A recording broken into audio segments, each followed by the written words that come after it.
করতে কিমান দিন লাগিছে তোমার? 6 মাহ। الباطل كان زهوقا وننزل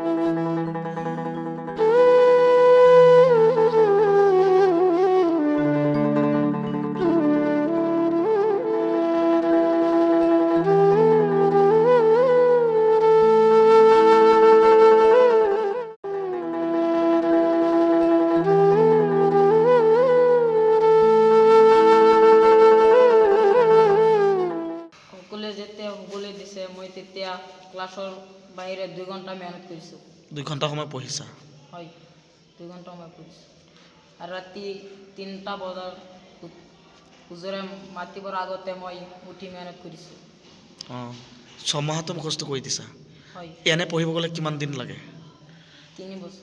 3 বছৰৰ কাম তুমি 6 মাহতে কৰি দেখুৱালা। হয় কেনেকুৱা লাগিছে মনটোত? ভাল লাগিছে। ভাল লাগিছে ন?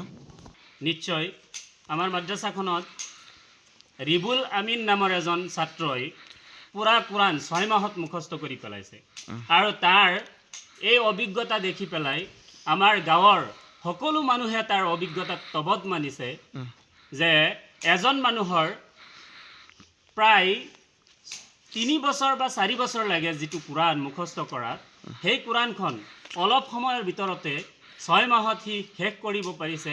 সেইকাৰণে আমি আমাৰ আচৰিত হৈছে আপোনালোক? আচৰিত হৈছোঁ ইয়াৰ লগতে পুৰা গাঁৱৰ মানুহ আচৰিত হৈ গৈছে। আৰু মই 12 বছৰ ধৰি পঢ়াই আছোঁ, মই এনেকুৱা ছাত্ৰ মই মানে আজিলৈকে পোৱা নাই যে এনেকুৱা আচৰিত ঘটনা সি 7 পৃষ্ঠা 8 পৃষ্ঠাকৈ চবক দিয়াত কোনো দ্বিধাবোধ কৰা নাই আৰু সি ভাল মেহনত কৰিছে যাৰ কাৰণে সি সফল হ'ব পাৰিছে। ইয়াৰ কাৰণে আমি কমিটিৰ তৰফৰ পৰা আৰু মই নিজেও তাক ধন্যবাদ জনাইছোঁ।